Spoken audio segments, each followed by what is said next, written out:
G'day everybody and welcome to another edition of the GameFace Southern Footy and Netball League Division 1 footy show. Will Hunter's my name, and joining me alongside me as he always does is the effervescent Ben Lockwood, the coach of the Interleague side. Benny, big weekend for you? It was a big weekend, Wilbur. Unfortunately, probably might not be the Interleague coach anymore after the result, but went down in a tight tussle, but couldn't be prouder of the boys. They all did what they did. They played hard footy for 4 quarters, and we just fell short at the end. But still a good experience for the guys, and hopefully they get something out of it. But not the result we wanted. Absolutely, it's always a fantastic opportunity to play rep footy, and we'll go through the Interleague result a little bit later on. No footy for Division 1 this last week, but no shortage of news stories. Lockers, a few ruckmen have changed clubs throughout the last couple of weeks. Port Melbourne have signed one, Cheltenham have signed one, and Dingley as well. Absolutely. So 3 big signings for the SFNL. All good players, credentially, all really tall. That's one of the things. They're all at least 6'11". So all well over 200 centimetres. I think the young fella from Chelt's about 208 centimetres. He's probably the tallest of them all. Charlie Kelso. Charlie Kelso. Export and Sandringham VFL. Yeah, absolutely. So he's very tall. Hasn't played for a couple of years, so it'll be interesting to see how long it takes him to get rolling. But good signing. The Dingley fella, Verkim Fake. Yeah, Giggsy. I think they call him Giggsy. We'll go with that one. It's a lot easier. He's a very good player. He was, I think, about 2017 Team of the Year in EFL for playing for Noble Park. So expect big things from him, and it's probably the missing ingredient from Dingley was a ruckman, so they've used the break to recruit well. Absolutely, and Port probably didn't really need another ruckman, but they've certainly got one. Jesse Bowe comes across from West Meadows with a few of his former teammates, probably luring him across, and been at a few clubs, and previously SNVFL listed, and he's a man mountain, very, very tall. Be interesting to see how he slots into their lineup. 2 ruckmen.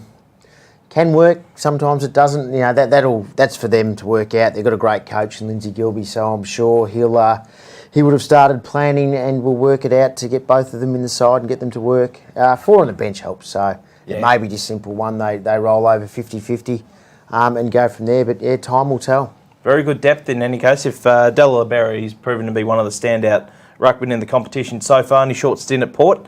Very handy to have a little backup there in Jesse Bowe. So very interesting to see how those 3 gentlemen go with their new clubs, and I wait to see them with interest, Lockers. Absolutely, it'll be it's good for the competition also. Absolutely. And on the way out, we've had a transfer out of Dingley. Daniel Camposano's moved over to the Hampton Footy Club in Division 2. What can you tell us about that, Lockers? Look, he crossed over from Chelsea Heights last year, so he was sort of looking to play at a successful club, obviously. So went to Dingley, didn't work out. Probably just a little bit unlucky. They've got a fair few key backs. They've got young Christopher, Pup Fiend, who's a fantastic player. Then they've still got some of the old heads down there, Jack Clawson and so on like that, Andrew Frost. So it was probably just fighting for a spot that wasn't there, I suppose. So gone to Hampton. Noticed he played on the weekend. Tough day for him coming up against Luke James, who, if he's not the best Division 2 player, he's very, very close to it behind Nick Battle. So he didn't have an easy ignition round 1 game at Hampton, but he got through, and he'll be fine there. Probably no tougher opponent in Division 2 than LJ. He has ambitions to be a coach, and down at Hampton, I reckon he'll fit in very, very nicely. Can't wait to see him really crack in. And unfortunate news out of Dingley with Jackson Pete. Might miss the remainder of the year. Had a torn pectoral muscle, had surgery to repair that, and disappointing news for one of the standout players in the competition. Yeah, big loss. He actually rang me last Wednesday saying that he was going to be out of the Interleague. He had the scans on Saturday morning. We were actually on the bus on the way to Riddle when he texted one of his teammates, Danny Aids, who was obviously on the bus and the captain of the Interleague, to say that unfortunately he'd ruptured his pec muscle and he was going to be out for a long period of time. He may get back for finals. It just will depend on the actual surgery itself and the recovery. So, yeah, good luck to Jacko. He's a good lad. Yeah, really hope that that's the case. He's a big loss for Dingley, one of the great characters in our league and an absolute star. So to you, Jacko, all the best with your recovery. Over to Winter League, obviously a big weekend down at Romsey. Southern Footy Netball League 11-15-81, defeated by Riddle District 12-12-84. Controversial finish to the game, Lockers. It's been well reported. What was your take on in those last few minutes?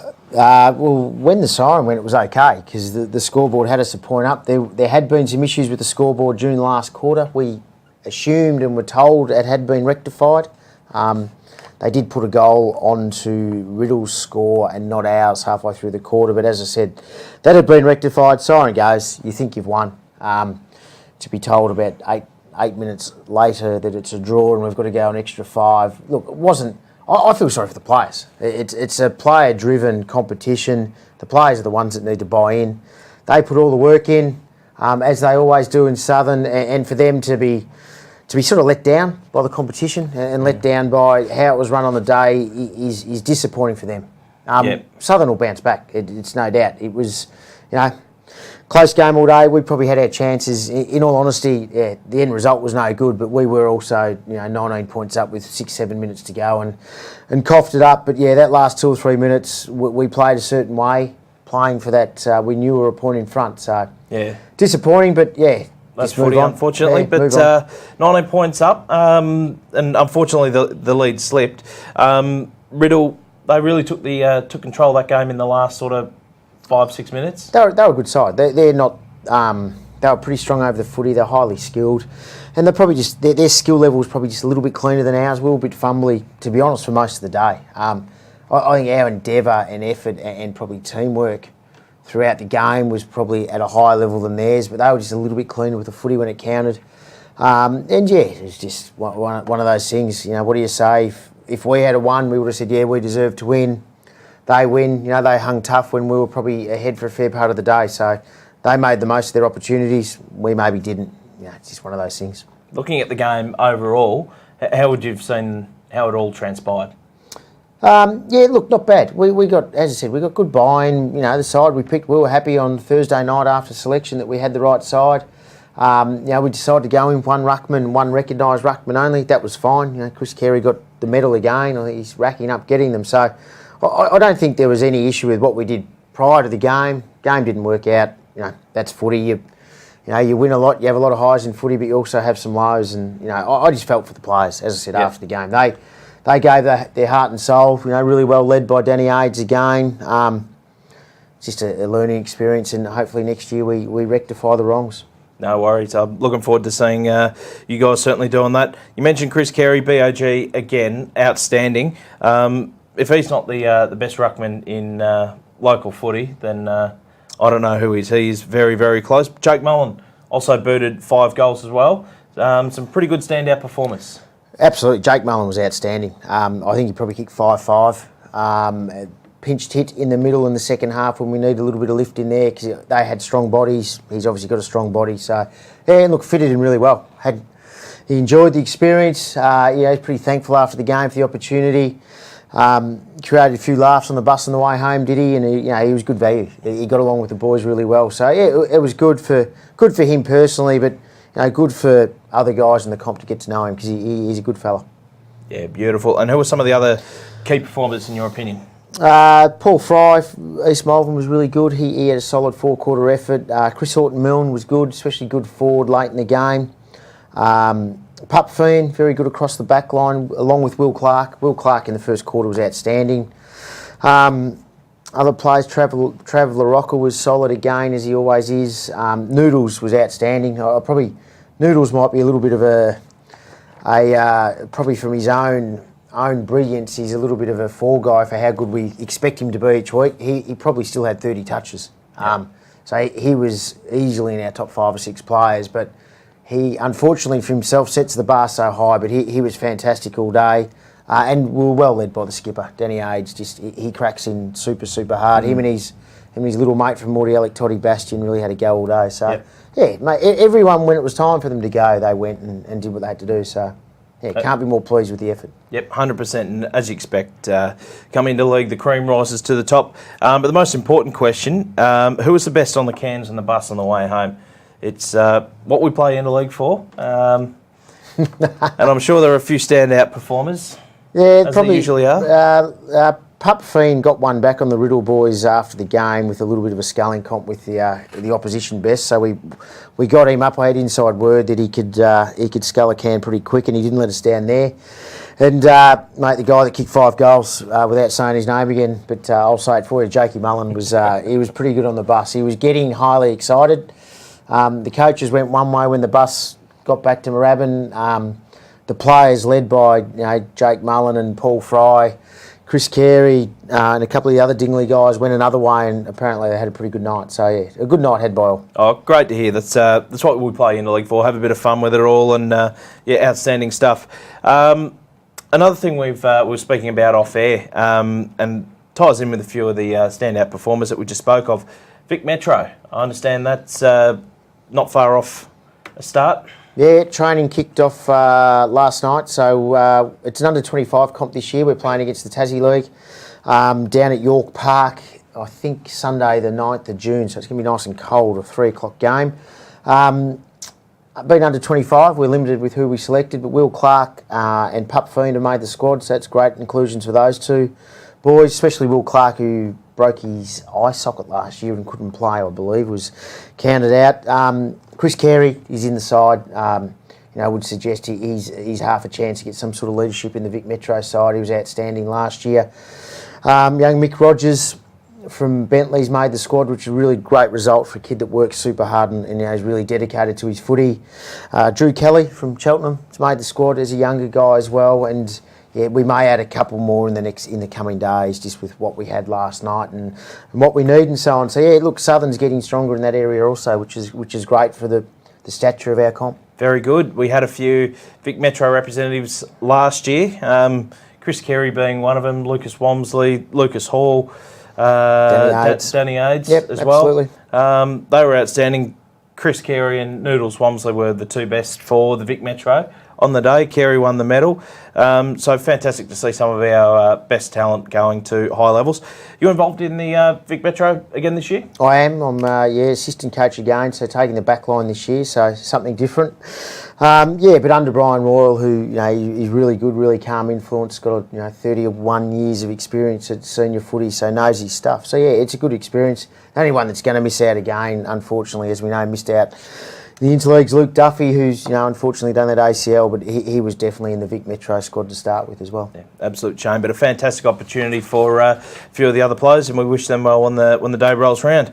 Let's take a quick look at the ladder after round 5. We're getting back into Southern League footy this week. Dingley out on top, just ahead of Mordialloc, both 4-1, looking at two of the standout sides in the competition. Just behind them, Cheltenham, Port Colts and St Paul's rounding out a very competitive top 5. East Malvern slotting in at 6. Tough competition for spots lockers. It is. It's probably, you can argue it's down to 7 because St Kilda City are on 8 points as well, and even down to Bentley at 8th. But you sort of look at the percentage of the top 6 and they're all 100 plus percentage points. Yep. Probably suggests they're competitive week in, week out. So I suspect that 6 is going to have to turn into 5. So the next month, I do know Dingley, especially Mordialloc, Chelt, Dingley all have to play each other. So there's going to be a little bit of a balancing act over the next 4 weeks. Yep. So it's really going to be interesting after round 9, seeing where the ladder's at, then making our predictions from there. Yep. But yeah, unfortunately, looking at this stage, there's going to be a really good side this year, miss finals, which again is only good for our footy. Absolutely. Absolutely it is. And you can throw a blanket over those top 6, and whoever makes that and who misses out, it's anybody's guess. And of course, Oakley District and Hyatt rounding out the bottom 2 spots there. Round 6 this weekend, lockers. Should be a massive round of action. Some fantastic games coming up. Let's go through the games and fixture courtesy Melsafe.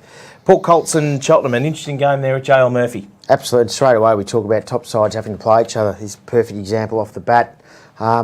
You'd say Port Colts on their ground, it is a small ground, but then Cheltenham have got a new resolve this year, so they've been fairly competitive. The games I've seen them play have been really good at the contested footy, so it's going to be a test for them, probably their biggest test year to date, outside of round one when they played the Dingoes, but I suspect, just because it's at home, I'll stick with Port Colts this week. They're always tough to beat on that small ground. Port Colts for mine as well. I really rate Port Melbourne Colts. I think they're doing some very good things on and off the field this year, and of course, winning the Division 1 Reserve Grand Final last year, there's a little bit of depth as well.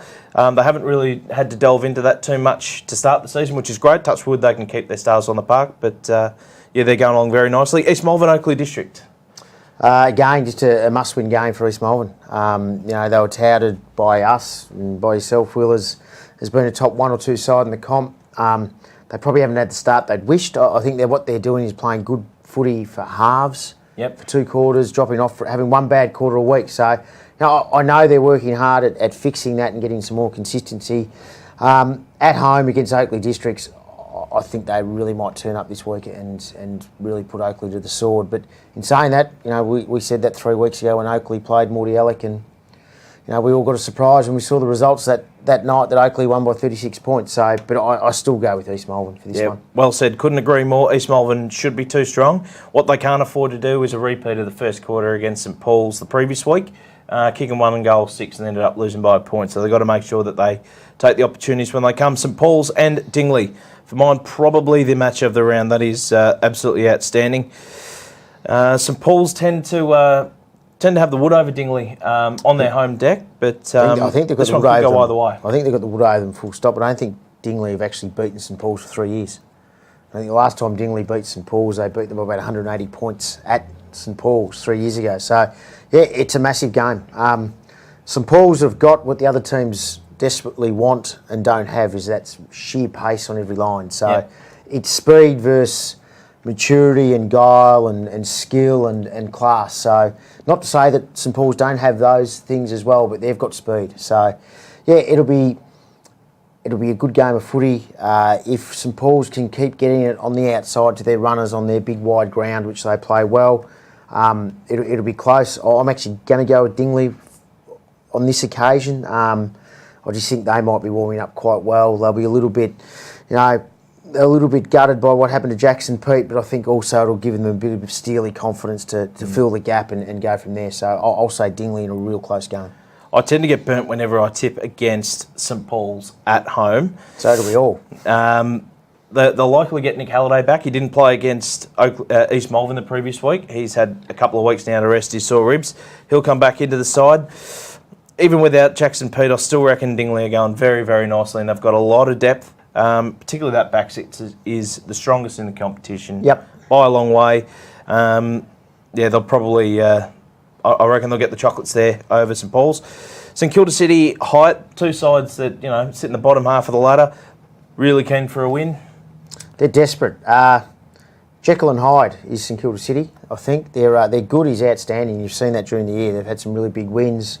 They're bad. Unfortunately, has been pretty bad. But you look at their turnover of players that they've played again. The most players up until round 6 this year of any senior side. Yep. So they're flipping their list over again, which is common. It's not uncommon for St Kilda City to have to do that. But if they can get their best side on the park, they'll be too good for Height. In saying that, Height, young side, again, kid from the Interleague on the weekend, Cole Hendy, was outstanding. So for Height's sake, hopefully he can carry his good form through Interleague into that game. But I still think St Kilda City will be a bit strong at home.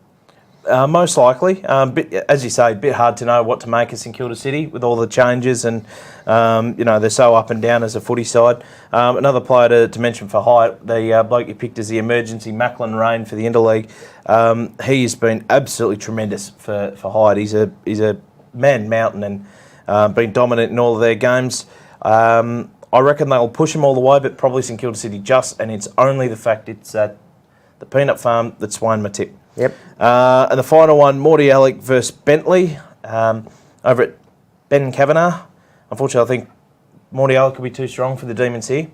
Yeah, I think so. Yeah, Mordialloc are in pretty good touch at the moment. They're equal top. Well, they're actually second on the ladder. So yeah, I think they'll be too strong for Bentley. But again, Bentley a little bit like St Kilda City. Their good's good. Yep. They've got to find that consistency in their footy. But yeah, I think Morty Alec will be too strong. And to the Lavelles, I'm obviously picking Morty Alec this week, so you can't have a go at me on Saturday night if I turn up there after the game.